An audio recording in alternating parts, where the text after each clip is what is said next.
Fueled by C4, Cellucor, and Extend. Use the code Clydesdale to get 20% off at checkout at c4energy.com.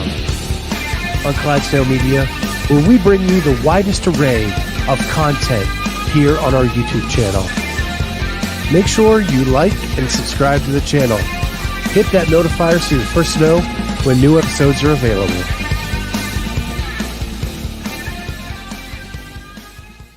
What's going on, everybody? Welcome to the Two Dudes Movie Review Show. We got no suggestions, so you guys are stuck with the name. You're stuck with the name. Maybe after the games, we'll figure out something else. Could be. So yeah, we're here to do the movie review show. This week we are reviewing Quarterback, a documentary series on Netflix produced by Peyton Manning. And we are ranking our top 5 pieces of CrossFit content over the life of CrossFit, I guess. So which one do you want to do first, Charlie? Let's go quarterback first. Okay. So you go ahead and start. I think it's a great concept. I mean, we've watched Hard Knocks for years, and it's all on one team. But I think this goes even deeper into people's lives. I like the way that you really see 3 different. Are we giving spoilers away? Or are we just? It's hard to say at this point. The season's already played out, right? So. Yeah, I mean, you know what happens. Right? Yeah. And you know what happens in these people's lives, but you know, you got the top of the mountain, you got the bottom of the mountain, and you got basically right in the middle. So you I think they got lucky hitting all 3. All you needed was like a contract dispute. So I saw an interview with Peyton Manning, and he said that was the goal. He wanted a different quarterback at 3 different levels throughout the season, kind of follow how it goes and see what surprises may come up. And so I think he got that, right? You have Patrick Mahomes, maybe considered the greatest quarterback, not only of today, but maybe in the upper echelon of all time. You've got Marcus Mariota, who was the #1 draft pick and who has struggled mightily since coming into the league, mainly to stay healthy.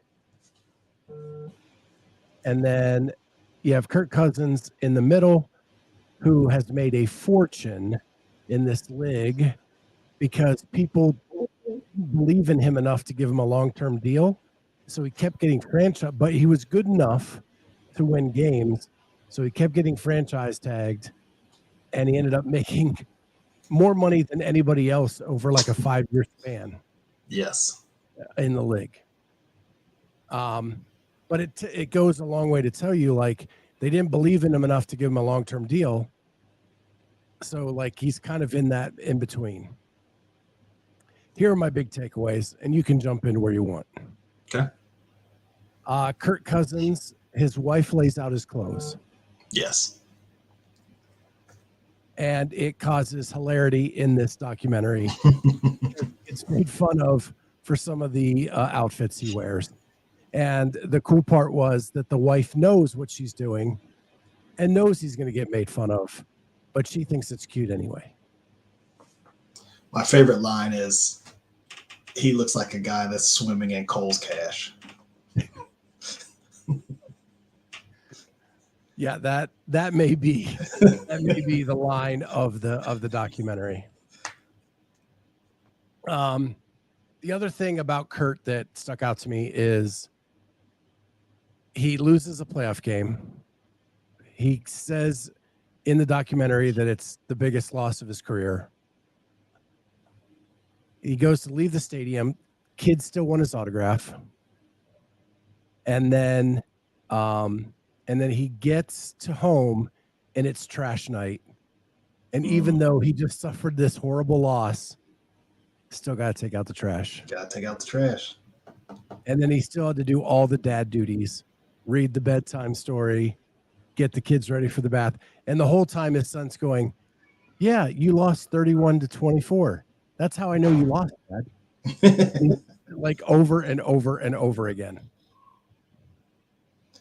Yeah, that kid be sleeping outside.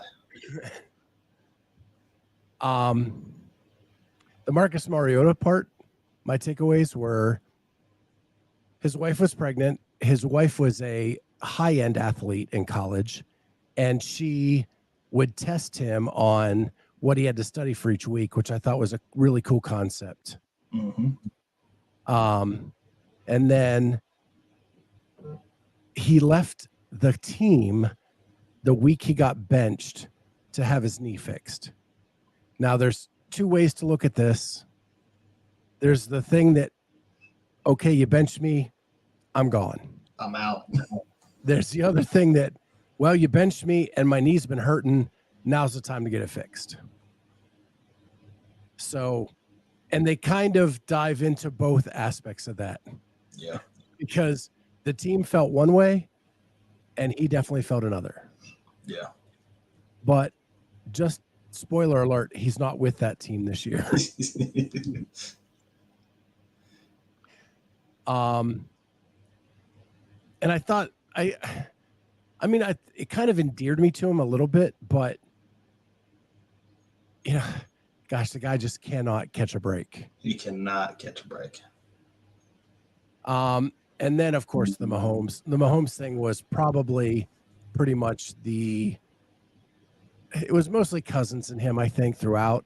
But as it goes, he's the only one left at the end to go play in the Super Bowl. So it really starts to feature on him. And I've got to say, the Chiefs playoffs game against the Jaguars was insane. I forgot how tight that game was. But I did remember his injury and that he doesn't want to come out of the game.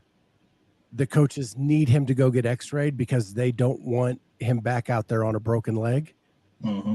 And he's refusing to go back. And finally they calm him down enough to go get an x-ray.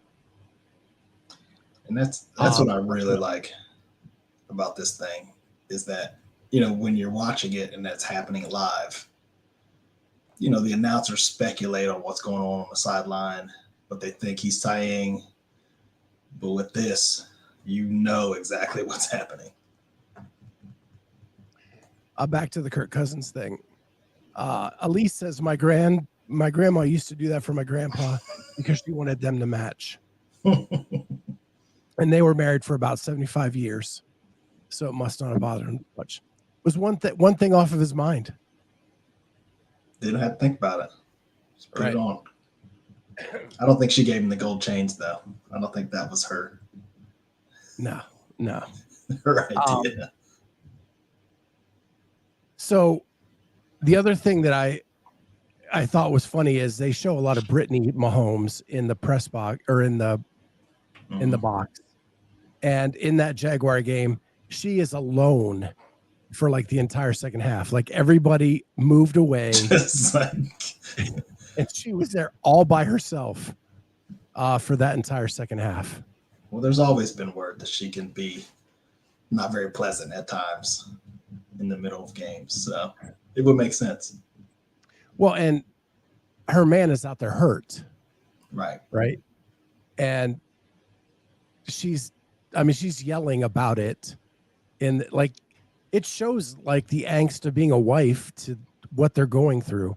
Mm-hmm. The one part I missed about Kirk Cousins, man, that dude's a tough son of a bitch because the amount of hits he took in the same spot, every time the ribs would just about heal, he'd get another pop. It's like that little you get hit in your arm and you're just like in the same spot and you're like, what the shit? Yeah. And the mic's picking up his pain. Like he moans every time he gets hit there. And like every movement makes him moan more. And these D linemen are like, oh, you're all right, get up. I loved that they picked up why Patrick Mahomes wanted to play the Bengals more than the Bills. Yeah. And they kind of illustrate that earlier in the documentary when they have a regular season game against the Bengals. Mm-hmm. and how the Bengals fans treat him when he comes in. Mhm. And then the last couple things, the Mahomes mansion that they're having built with Yes. the par 3 hole in the backyard, the indoor basketball court, the pool with the fire element. What else? I mean, my gosh, that place has everything. If you got $700 million, you could kind of just pretty much do whatever you want. But with all that, he was still put in the friend zone in high school by his wife. Yeah. In 7th grade. And the last thing I'll say about that part is Mahomes, the training. I thought the training aspects was cool from a CrossFit perspective. Yeah. The differences in how like a quarterback needs to train than like we need to train. It's a lot of twisting, a lot of jumping, a lot of explosiveness, and like the power twisting that they're doing, like swinging that like steel club and then that contraption where he's pulling and pushing, and I thought that was really cool to kind of get a really big look into that. But then you see on some days he's doing snatches, he's doing squats. So you got a little bit of everything in there. So, something's going wrong with my Canva here. Okay. So anyway, at the end of the day, we did the ratings, and I'll share my screen. I thought that it was a pretty good documentary. And why can't, oh, there we go. And there it is. Charlie gave it 4.5 footballs. And I gave it 5 helmets. I thought those were Steelers helmets. I was about to say I did not authorize. No, man, those are Clydesdale Media helmets. Those are Clydesdale. We buying a team? I didn't know about that. That'd be great. Next season, here we come. Let's start with the XFL. Yeah, we're more the semi-pro. USFL. The debunked Arena League. But I think just like anything that Peyton Manning seems to have the Midas touch these days. I think like anything he touches is turning to gold. The Manning cast, the Pat McAfee college football cast, all those things are just kind of blowing up. And I thought it was really, really, really well done. They're going to do a season 2. We don't know who the quarterbacks are this year, but I'm super stoked for it. And I binge watched it pretty fast. And my wife even enjoyed it. Like she saw me watching the first couple episodes, and then she wanted to watch it as well. So it's got a little something for everybody. So I mean, I get to see the inside of the wives' lives and kids, and how Patrick doesn't want to do photos, and his wife's like, just 17 more. That sounds really like another couple I know. just saying. I just got no time for it. No place to be. I go to Charlie's Instagram and try to find a picture of him. And then hang out with them, and Lisa will take 75,000 pictures and selfies in one night. Yep. And I'm in none of them. Yeah. So, yeah, you and Patrick Mahomes have a lot in common. We do. Just about 700 million things you don't have in common. Right. Just the way my bank account works. All right. So now we're going to do the CrossFit content, top 5 of all time. We will start with number 5. And let me get to that area so I can fill in. Sure. Our charts. Here we go. So we will do, I'm going to get rid of that. And we'll make this a little bit bigger. See all of my little CrossFitters down there on the ground? Yeah. See that? There we go. A lot of those are with CrossFit media content. Here we go. So I started with 8 seconds. 8 seconds? Isn't that what it's called? I think that's Every what it's second called. counts. Every second counts. That's right. Good thing I speak Charlie. And it's a first foray into, like, you look at it, like, even if you watch it now, you're like, why are they struggling with 115? What? Yeah, I that's actually going to pop up on mine as well, a little bit higher. But I went back and watched it this weekend, and seeing John Wellborn, an NFL lineman, at the CrossFit Games trying to compete. Now I know that linemen aren't necessarily the most ideal football player to throw out for fitness in a CrossFit event. But there's always that adage, like, how would a pro football player do against all these CrossFit athletes? Well, he did not do well. Let's just say that. We got like a guy like Spiels, who's like, was he 5'2", 3? Maybe 130. Just out here killing it. So yeah, I'll say more when I get there. But my number 5 is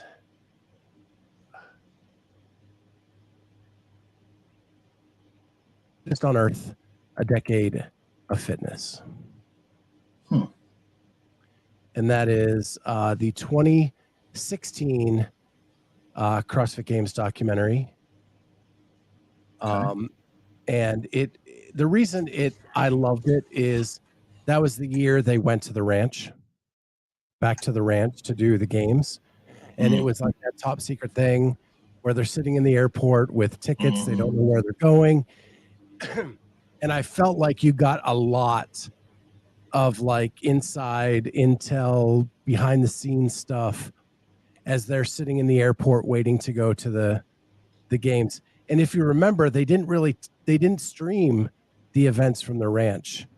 Right. All you got were like highlight things. So when the documentary came out, you finally got to see like some good footage of Dancer's 600-pound deadlift, of Brooke Wells' 500-pound deadlift, or whatever it was. And that was something I really enjoyed. So yeah. And it came down. It was the first year Fraser won. Yep. It was the second year that Katrin won. And it was that close. It was the Tia Toomey meltdown video. The last time she would need to melt down, by the way. Isn't it ironic that they didn't stream that event then? It wasn't that big of a deal. Now it was stream something, but it didn't get the stink that this year got. Correct. Like now it's just a huge like, oh, what's happening? Then it's like, it sucks, but okay. There's more intrigue. What's going on? What's happening? Was that the year they really highlighted Travis / our guy, Trev? Yep. Yeah. Well, the big feature was the year before, actually. Okay. Because that's on mine. That's my next one. So I'll go ahead and do that one. My next one is I'll just copy and paste it over. Here we go. My number 4 is Behind the Scenes 2015. And that was the when Travis first got kind of discovered, and he only had 6,000 viewers on Instagram, and they were trying to get him with Brooke Wells in the background to get his Instagram account up, which was freaking awesome. It's also the behind the scenes where Ben Smith face plants running on the beach to get out into the water, and I could watch that over and over and over again. And we actually talked to him about it on the show, and showed him the clip, and he was laughing about it. So I think I can make fun of it now. But yeah, that was my number 4. My number 4 piece of CrossFit content. Okay. And Elise says it's going to be weird having a games without Travis there. Yes, it will. So a little like inside baseball. We used to do a draft at my old gym where we would draft players for like a fantasy thing before the fantasy thing became big. And Charlie and I would fight and jockey for position to get Travis in the appropriate place. Because he was both of our favorite. And I knew if I didn't get him before Charlie did, Charlie was going to take him.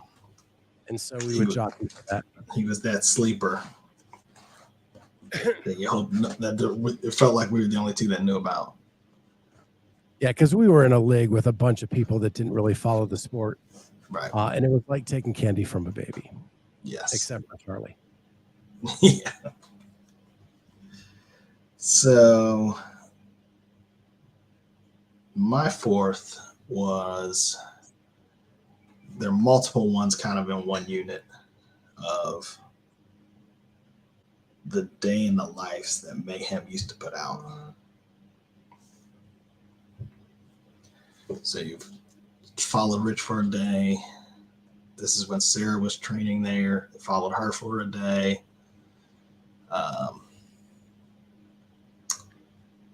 Yep. They had Sigmund's daughter. Yeah. She was living with it. The gym mom. Yeah. Which was Rich's real mom. No, was it? No. They had a couple other people. Drew. Kristen Reffert. Yep. Who was living in the tent behind the barn. Yeah. Which was fantastic. She'd go wash off with a pot of water back. Running naked through the field. Yeah. Yeah, those were amazing. Lindy Barber days. She was there. So yeah, that was Ellie. good. Ellie would drive that hour every day, go train, because she was in Nashville or Knoxville or one of them. So Elise says, speaking of that, did you download the new Heat One app? So I just got notice today, and I'll probably talk about it more Thursday night a little bit. I have it on my list to do that, but we can talk about it here. Tyler Watkins, who does Lawn Chair Leaderboarding, which is a CrossFit Games fantasy, developed an app called Heat One. And you can download it now today. I just downloaded it a little bit ago. And at least that's me, Clydesdale 1. I am the number 1 Clydesdale. I'm Clydesdale. Charlie, I've got to like help him download technology. Yeah, I'm like a 65-year-old man. That may take a week, but you download it. They have a bunch. They're gonna have a bunch of different games on there. The one that's live now is you pick who you think is going to be top 10 men, top 10 women, and then based on how many points off you are from your pick, you get so many points. But that's a game that's live right now. But you have 2 weeks to sign up and make your picks, because Heat One actually is 2 weeks and 2 days away. But yeah, definitely going to be fun. I did see Elisa's name in there. I saw Wad Zombie in there already. Mike Halpin. Yeah, a lot of people already signed up. John Young, barbell spin. So all the heavy hitters are in there already. So it should be fun. All right, Charlie, you want to hit number 3? Oh, my number 3 was one of the road to the games in 16. So 16.6, which they called the Avengers, which followed Fraser Smith, Thor's daughter, Katrin, I believe, one other I can't think of. Okay. So just the fact that they were following who ended up being at the top, and kind of, it was a good Fraser Smith, how they were right there together. And then obviously Andy has just been a monster for now, like 25 years. I love that one because when they did the Smith brothers doing the track work with I think Adam Klink, a couple other the big names from the Krypton crew back then. That was freaking awesome because everybody knew that Ben could lift. Everybody knew that Ben could do the rope climb, things like that, and that he was out there doing some track work. Gave us a peek into a different level. Little did we know that little Matty Frazier was working on his track game as well. So doing his sprinting at a completely different level. Almost as much as Mars was doing his track, apparently, because as he chased them down with that camera. The fittest cameraman on earth. Yeah, and what was Sean Woodland's phrase? Is there anything this man can't do? Yeah. But yeah, I love that one. That was a really good road to the games, right? Yep. So I actually, and we can talk about it now. I had Road to the Games. The whole series is kind of my honorable mention. None of them made my top 5 list. But I had it as honorable mention because I loved that series. It was so character driven, athlete driven. I loved it. My favorite one was in 15 when they followed Brooke Ence and Josh Bridges to the California Regional, and both of them didn't make the games. Both of them had meltdowns. Was that 16? Yeah, because that's my number 2. Okay. All right. Sorry. Spoiler. I'll just move on to my other. All right. So I'll go through my number 3. So as you guys can tell, we do not compare notes beforehand. My number 3. Which one would that be? Which one would what be? I said, what fun would that be? Oh, yeah. So my number 3 is an oldie. It is Sisu, the Miko Salo documentary. It is raw. It's in Finland. It's in his hometown. It shows like how different CrossFit was back then. That he would train when he could, but he was a full-time fireman. He was a full-time son. Had to move his dad's furniture, even though that was during a training day, and he didn't miss any of the training during those days. The best was the homemade wall ball that I think was a pillow stuffed with sand and then duct taped around a bunch. And he would throw, and it was squarish. It wasn't even like a ball. And he would throw that up as his wall ball every day. By far one of the best documentaries I've ever watched. So cool, so raw, so in his element. And not only do you learn about like the beginnings of CrossFit and the 2009 champ, you learn about like different culture and what life is like in Finland as compared to here. So I really, really enjoyed that one. It's like a Rocky Ford montage. Just kind of is. Whatever you got. Exactly. Yeah, and like the rower in the closet because it didn't fit anywhere else, and and in that dank, cold basement with the paint chipping off the walls, and like it just had. You're right. It was Rocky IV. It was grab some stones, chuck them over the the wall, whatever you're gonna do. All right. So I ruined your number 2. That's all right. It is Road to the Games, Ence and Bridges.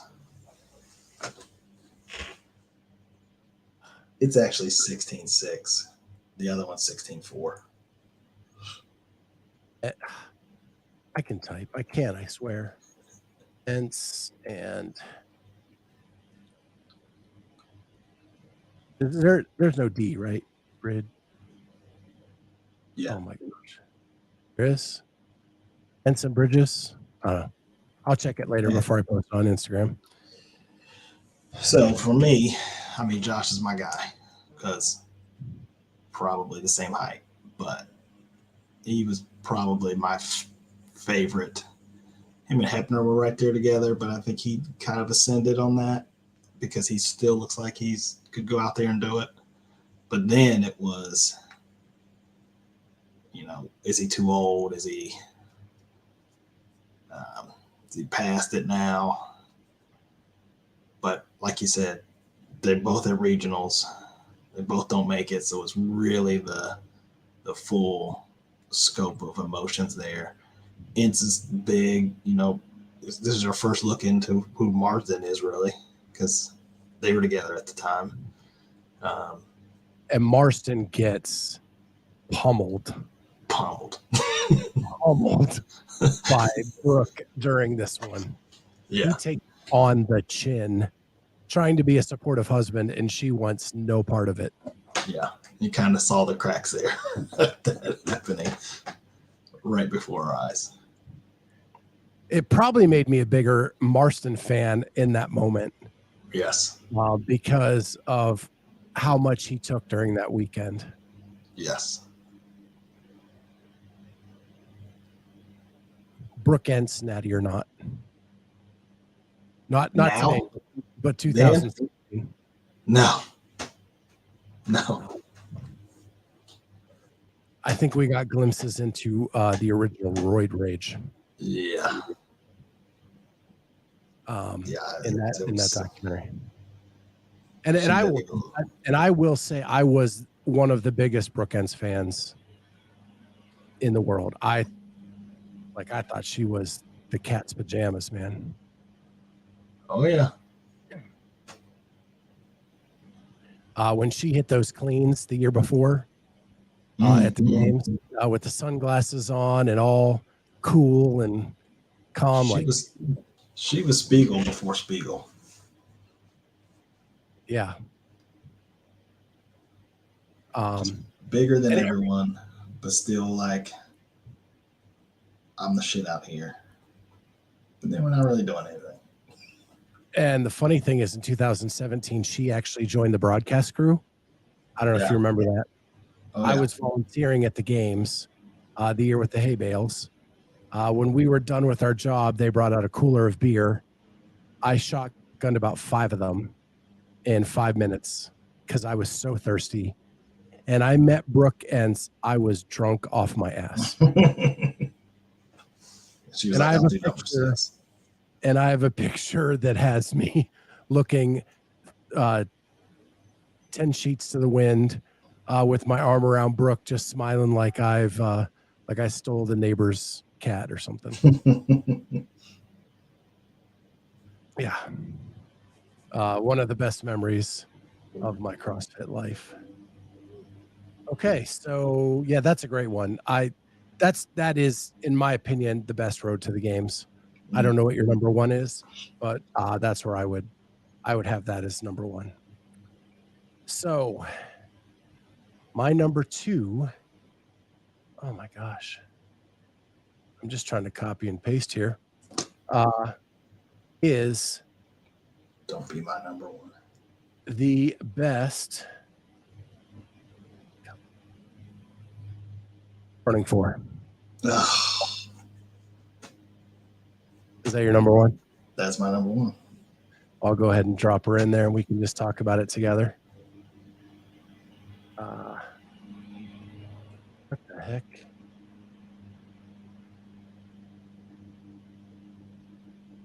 Now you can edit and post. There we go. Running 4.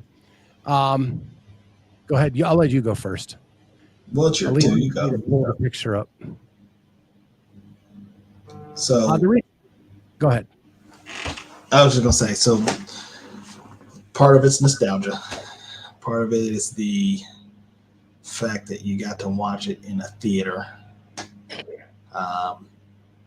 You know, it was one of the first times actually that really kind of almost where Clydesdale was born, because it was me, you, Amy, Sprinks. Is Mike there? I don't know. I think Aaron was there. So it was the early group, but big part of the Clydesdale was all there together. It was a great look into just how great an athlete he was, but also him as a person. The whole adoption thing was on there. The conversations about that. You know, his family's in there. It had everything you want in a documentary. Yeah, and so if people probably don't know, my best friend, Sprinkles, did a commercial for Rogue back then. Because of that, we got tickets to go see the premiere here in Columbus, and Heber attended. Like Heber was there. Like a short-haired Heber gave like a synopsis before it started about what the movie was about, and it was really cool. And then we got to watch it in that big theater on the big screen. And you're right, they blew shit up in that thing. It was like an action movie. Do you remember like the flamethrowers and yeah, I'm standing with the flag behind him. Yeah. And so it was just a great epic flick, but the adoption story like sent it over the top. Mm-hmm. The emotion about them not being able to have their own children, how they had to adopt, and how they got the news right before that year's games. What was it? Or was he at regionals? Somewhere they were sitting on that couch. Bailey was there. Danny boy. Yeah. And they were just waiting for the knock call to happen. They were at the games. Yeah. It then showed at the games the high quality of eating they had with a 2-day-old pizza and who knows what was in that room with those boys. Right. So, because Elise is such a good listener and she made the request, I don't even have this like framed or anything because I look so looped. But here it is. The picture. Oh yeah. Look at that. Hey. It's Brooke Ence. Yeah, I am pretty much 10 sheets to the wind at that point. But hey, we had a good time. See, looks like that one she was not as big as she was the year before. That's just because I'm a Clydesdale and I make everybody look small. No. Back then she would have made you look small. She was large. Elise says, you just look super happy. Yeah, that's one way of putting it. She's so nice. Always anyway. Glass half full. I like it at least. But yeah, that was a fun day. because she wasn't yelling at me like she did Marston. So, yeah. So yeah, so Froning for number 1 in your book, number 2 in mine. And so you know what my last one is. It's the same as your number 5, which is Every Second Counts. I think I need to rewatch it. And so yeah, like I said, it just like the Miko Salo documentary is so raw. The fact that the dude gets an Adidas sponsorship, like they don't have Nanos, they don't have Metcons back then. He gets the old Adidas runners and the Adidas shorts to wear to the games. There was no CrossFit gear. Like guys are like they're showing them ripping open on chest to bar pull-ups. It was crazy. And like they had to carry they did that hill run, basically like a mini trail run that Spieler did in 3 minutes and 22 seconds. So it wasn't even that far. They're carrying people off the hill because they can't get off themselves. And then what I love about it is it's kind of the beginning of what CrossFit was. And then fast forward to 2020, they do that mileage on the hill. And then only for Castro to tell them to turn around and go back. Right. And they didn't even flinch. They're just like, well, he got a middle finger from Frazier, but yeah, but he still crushed it. Like it. Oh yeah. You know what I mean? Oh yeah. It was so much more extreme than what even 16, the trail run was so much harder than what was happening in 2008 in Every Second Counts. And the carnage in 2008 was so much greater. Now they had 195 participants at the games in 2008. So you have people of all skill levels on that hill. And it got ugly. The other thing that's cool is James Fitzpatrick, who is the owner of OPT and is now coaching a lot of the semifinal athletes from Canada that made it to the North America West semifinal. He was a participant back then and kind of known as the OG, the guy that the smart one, the guy who'd been studying how to train, all of that kind of stuff. And he comes flopping down that hill like his legs don't work, and there's gravity kind of like take hold. And then it was Josh Everett who'd won the previous year, finishes, collapses, and they have to carry him down off the hill. Now he's the one that does the split snatches, right? Correct. And they talk about it in the documentary why he does it. Yeah. And it has to do with a knee injury that he had suffered, and it was just safer on his knee. It still does it. He's at the Rogue Masters doing it. Yeah. Or Legends, I guess. So Charlie's top 5. Number 5 is Every Second Counts. For the Mayhem's Day in the Life series. Number 3, Road to the Games, and it's not 16-6. It's the Avengers. So I'll change that after. Number 2, Road to the Games, Ensign Bridges. And number 1, Froning 4. Scott's top 5 is Fittest on Earth, A Decade of Fitness, number 5. The Behind the Scenes, 2015. Number 3 is Sisu, the Miko Salo documentary. Number 2, Froning 4. And number 1, Every Second Counts. And Kenneth, we're no longer friends.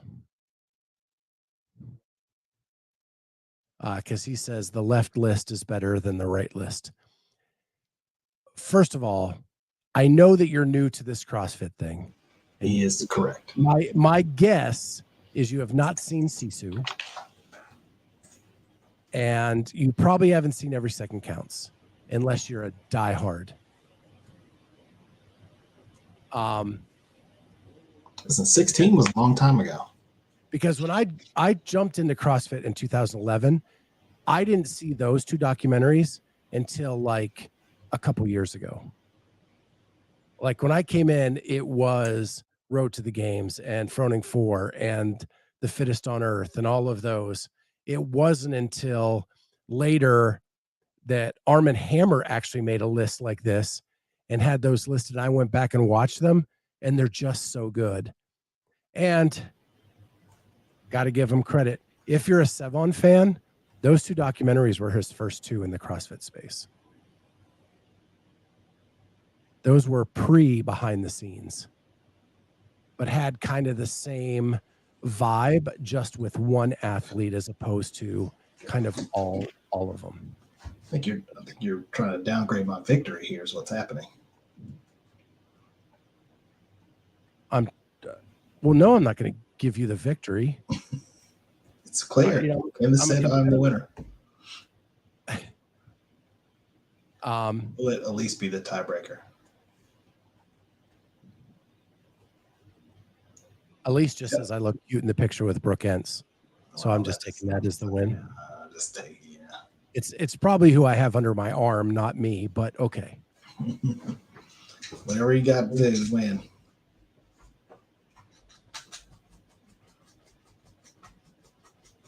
But honestly, like, I think the Sisu is 2009 and Every Second Counts is 2008. So it's a very early CrossFit. Definitely both are worth a watch.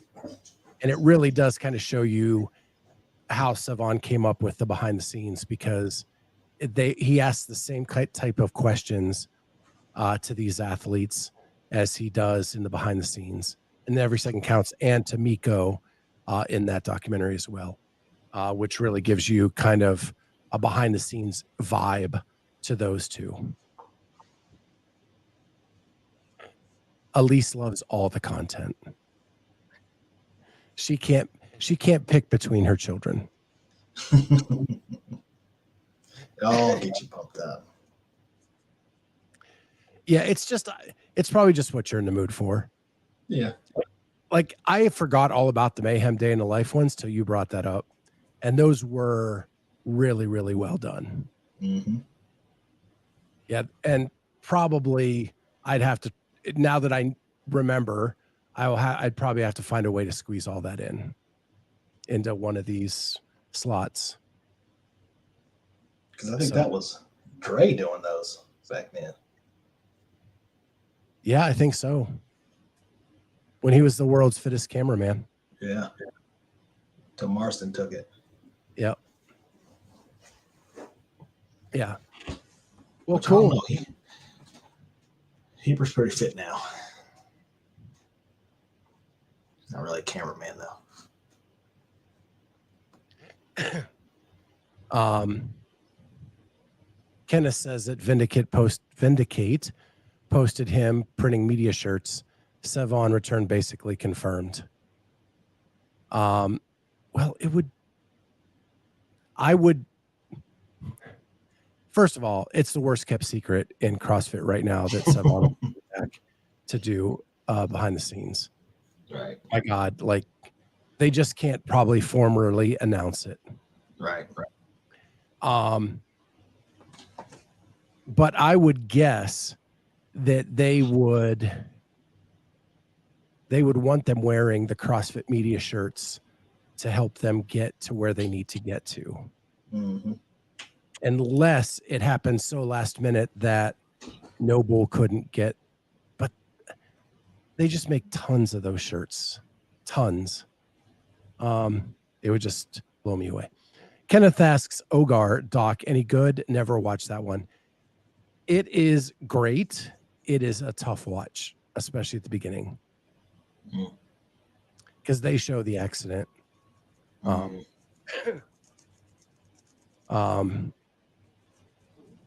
But it is very well done.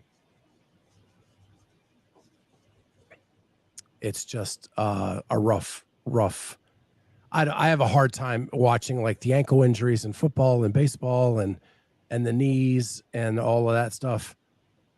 And you see it all in that documentary of how he gets paralyzed. Yeah, I don't want to see that. So really well done, but I've watched it once and I've never gone back to watch it again, to be honest. But with that, another show in the books. We're still looking for a new name. If you guys can come up with something creative, we'd love it. We'll probably do one more show next week and then take a week off for the games and then come back after that. So if you have any ideas of things you want us to review, or things you want us to rank, let us know and we'll throw that in there. I think maybe just to kind of palate cleanse before the games, we may do rom-coms next week. I'm in. Top 5 rom-coms. Oof. There might have to be some honorable mentions on that list. And then we'll look and see kind of what's coming out over the next week and see if what else we can review. So Elise was just typing that.